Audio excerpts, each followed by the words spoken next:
You are listening to I Am Refocused Radio with your host, Shamaya Reed. This show is designed to inspire you to live your purpose and regain your focus. And now, here's your host, Shamaya Reed. Hey, welcome to I Am Refocused Radio, man. We are here once again. And today, man, we have an amazing show. We have amazing guests. The one and only Leonydus, man, he's here going to be talking about a very, very important subject. And, you know, it's going to raise some eyebrows, and that's good. It's raising the book that we're going to be talking about today is amazing book that he wrote is Raising Victims. And, man, first and foremost, I just want to jump the gun. You tell us what this is all about, because it's a hot topic, man. I said that in the beginning, but I want to just let you have the floor.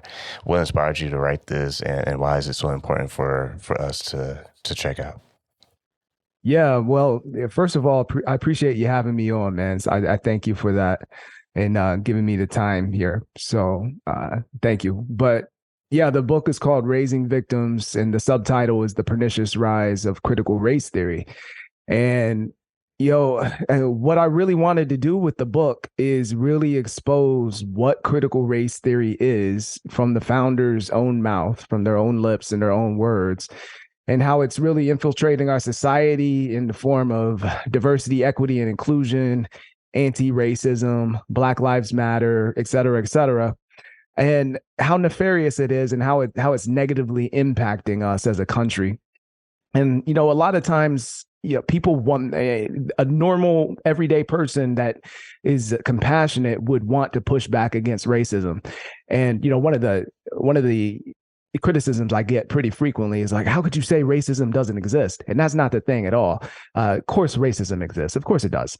And normal functioning people want to push back against racism. But what I really wanted people to understand with this book is that critical race theory is racism. It is racism at its root, and it's using racism to push this neo-Marxist cultural revolution. And basically, like I said in the book, is raising our kids to see themselves as victims or as oppressors and pit those groups against each other. So it's very toxic. And then underlying all of that is my push toward a post-racial, colorblind society, the sense of seeing each other as individuals and judging each other by the content of character, not the color of skin, and that as the antithesis and the antidote for what we're seeing in our society and how we need to move forward as a country.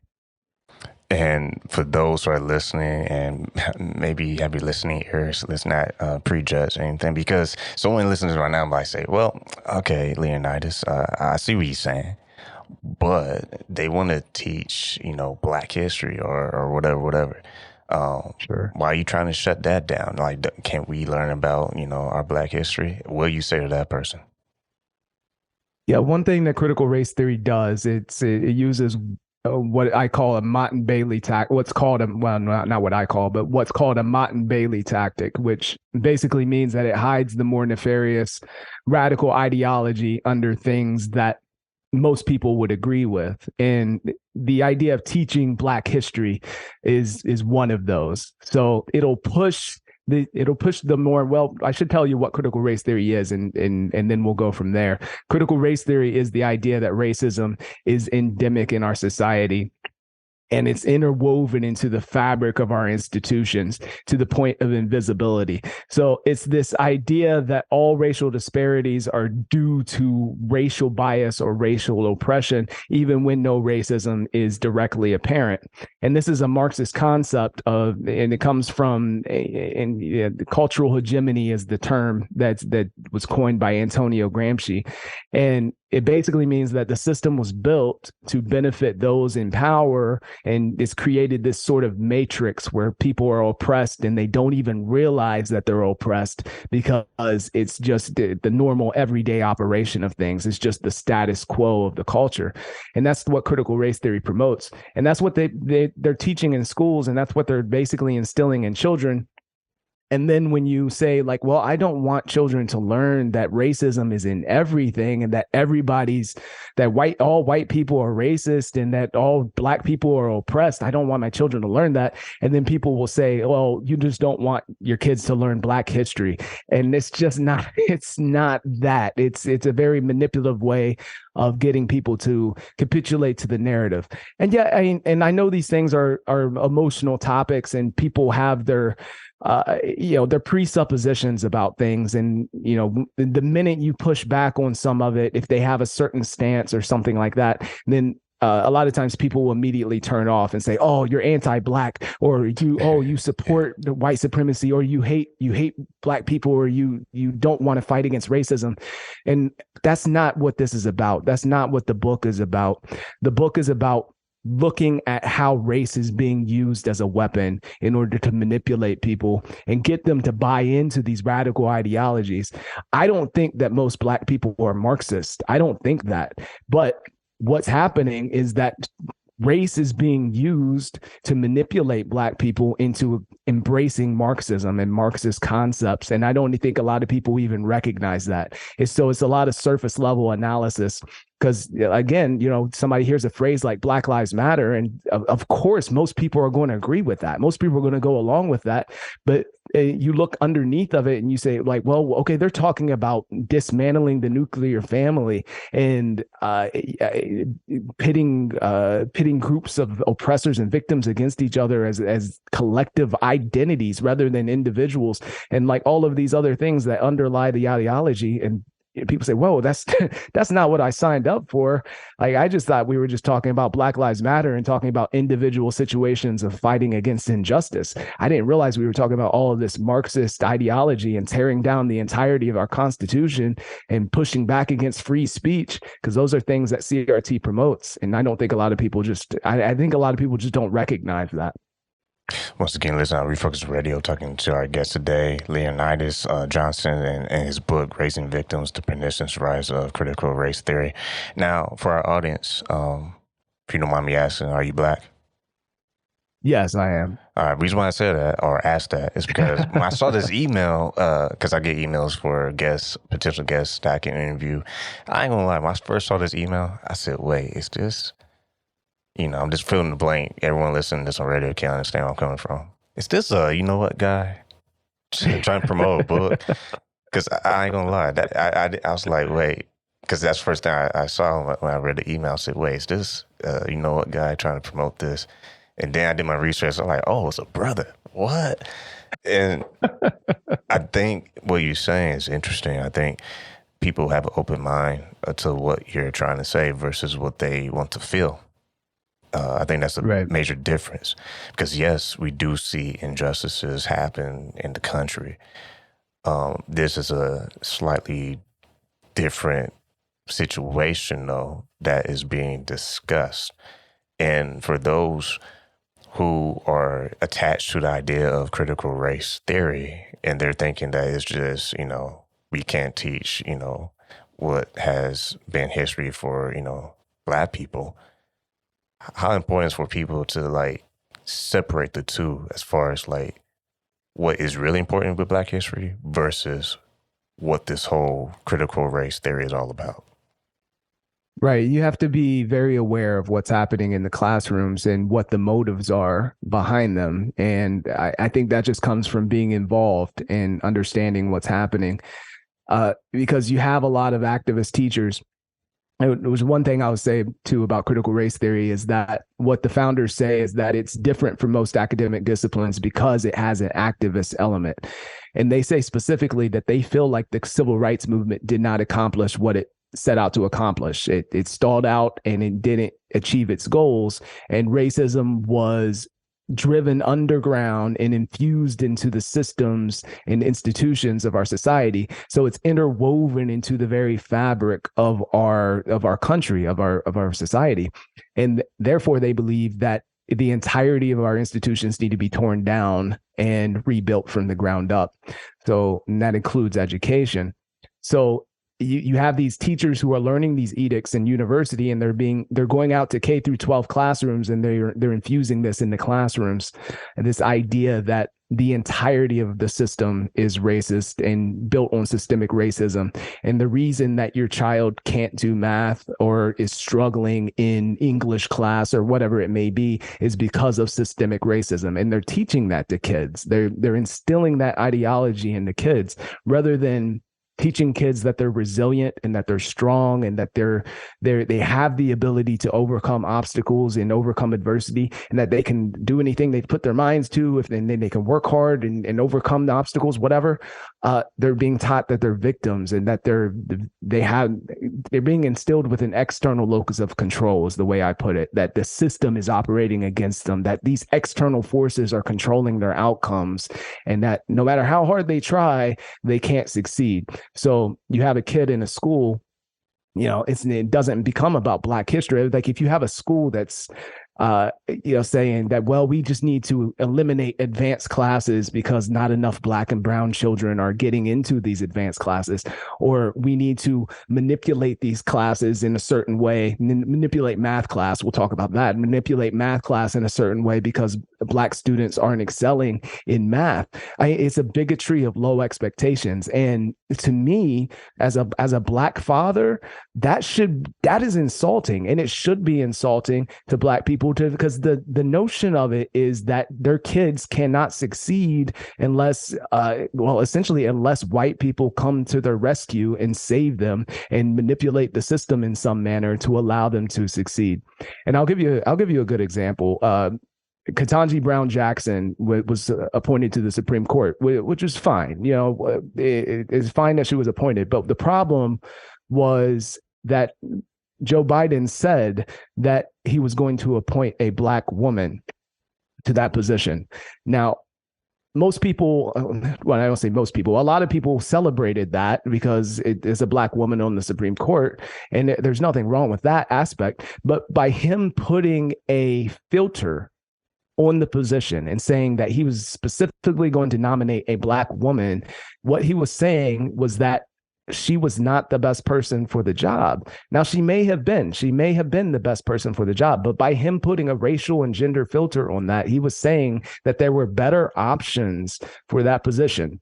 And the only way that she would get appointed is if he put that filter on that position so that she would have a chance. Another good example of that would be like if LeBron James, who was widely regarded as one of the best basketball players in the history of basketball, if we decided to lower the rim to 6 feet, clear out the defense, put LeBron on the ref's shoulders and let him dunk wide open with no opposition, he's the best player on the court. And it would be ridiculous to give him those sort of options to completely make it so that, this is equity. We're going to fight for equity and allow him to do this for fairness. It wouldn't be necessary because he's the best player on the court. He doesn't need that help. He doesn't need it. So it would be insulting for him. So it's insulting for our children for these people to come in and say like, well, they can't succeed in these classes unless we manipulate the classes and lower the rim to 6 feet. And it should be insulting, but that's exactly what CRT does.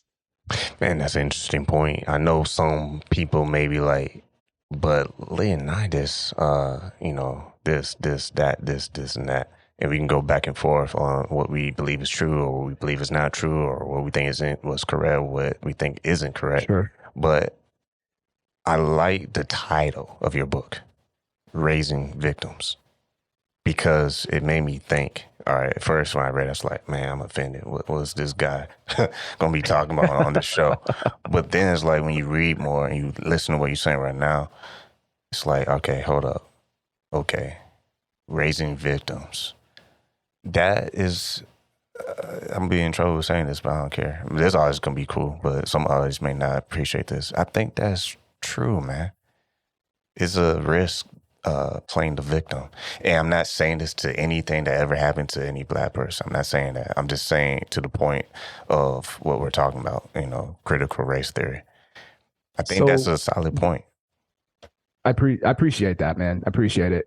I would say that there is a difference between being victimized by something and harboring a victim mentality. which, one is something that it's just a fact of life. It's something that happens to everybody. Bad things happen. It's a thing. The other is a choice. The other is destructive choice. And one of the stories I like to use for this is the story of Finding Nemo. And I'm assuming most people are familiar with that film. I can't believe it was 20 years ago when that came out. I can't believe that. I don't think there was any clapping in that film. That's nuts. But in Finding Nemo, you have this young fish with a gimpy fin who's kidnapped from his overprotective father and taken across the ocean and then thrown into a fish tank somewhere in Australia.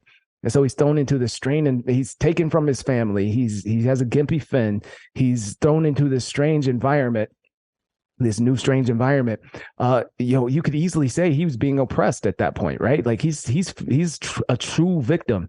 And then he's faced with the prospect of being given to this 8-year-old terror who's known to kill fish, and he freaks out, right? And he gets stuck in that filter tube in the fish tank. And all the fish are freaking out, and because he's clearly a victim at this point. But then Gil comes out, the leader of the fish tank, and he's like, "Nobody touch him, nobody touch him."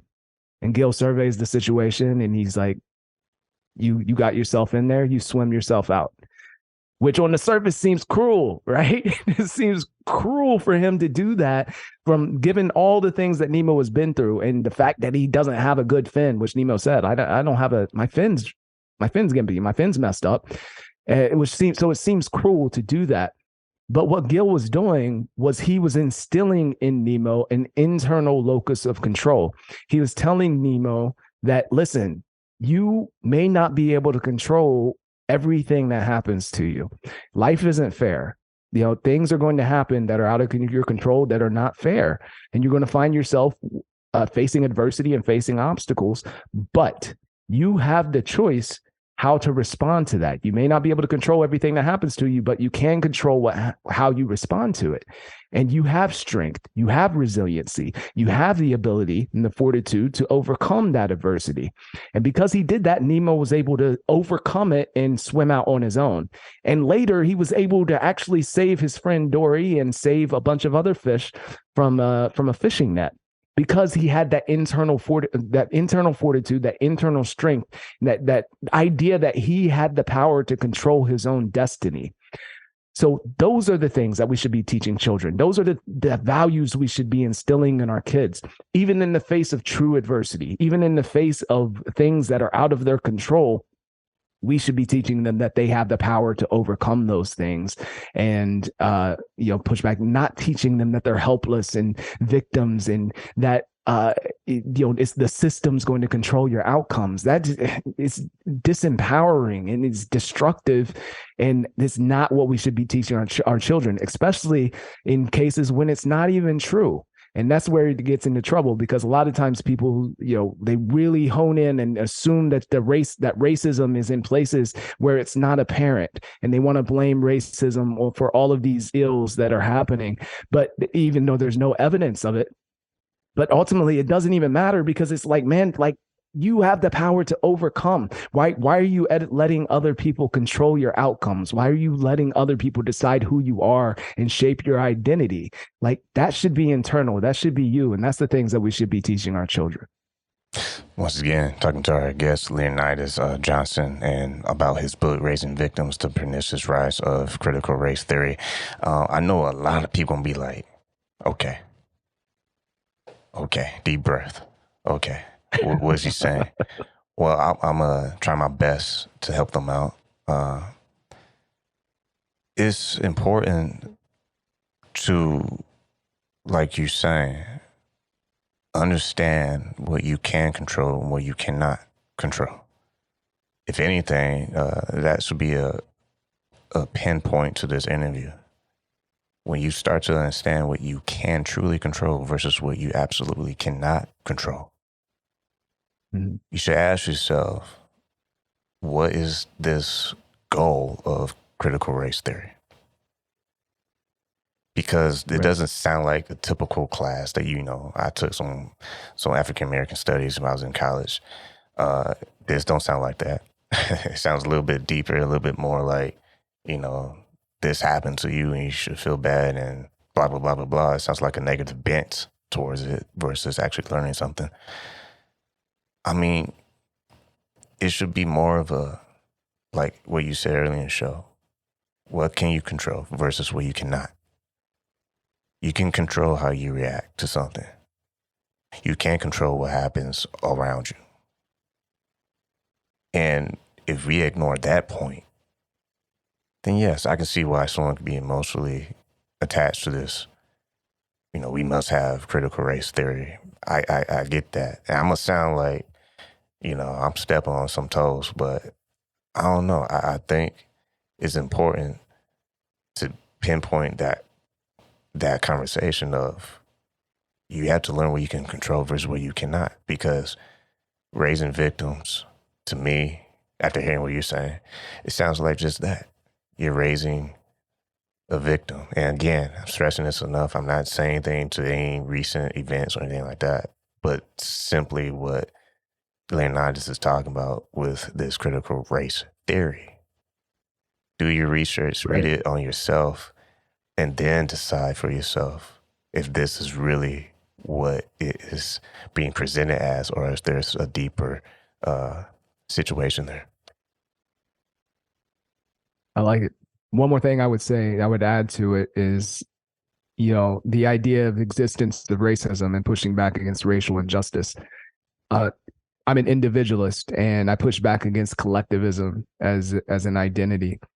And I think that one of the things I mentioned earlier is that I think if we move toward a more individualist, post-racial, colorblind sort of society where we treat people as individuals rather than collective groups, then we can view situations on a case-by-case basis rather than making it indicative of this larger conspiracy and trying to hold people accountable for things they didn't do, this idea of collective guilt, and then trying to provide retribution or recompense to people for things they never experienced, which would be a sense of collective victimhood.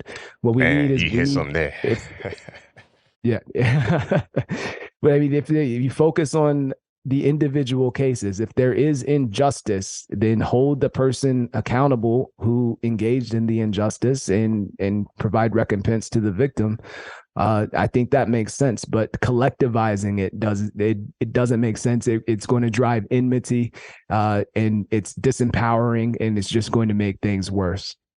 Man, you said something there. I mean, that's a whole nother show, but yeah, you're talking about that little thing that's going on. I think California, they're in the talks or rumors of some kind of, you know, payout or something like that. Like reparations, yeah. Yeah, I mean, now that I definitely think I don't get that situation. I don't get why people want to pay out. I mean, I get it, but I don't think it helps at all. I think it definitely aligns with your idea of raising victims. I mean, I know someone's going to send me an email after this, but that's okay. I think the point of this conversation is kind of do your research.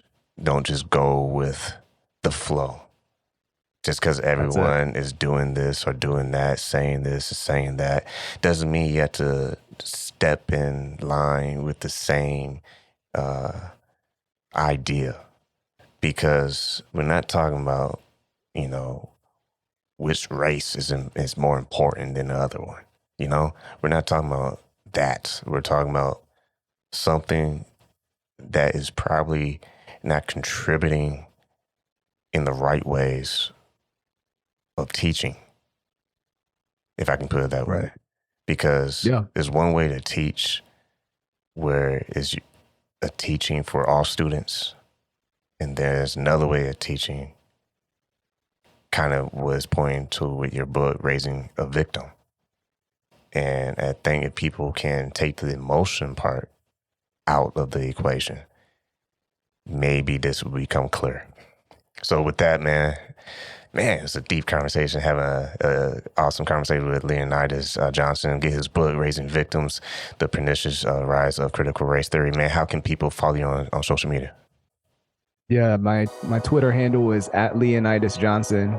Same thing on Facebook. I have a YouTube channel as well, and I have a Substack. It's leonydus.substack.com.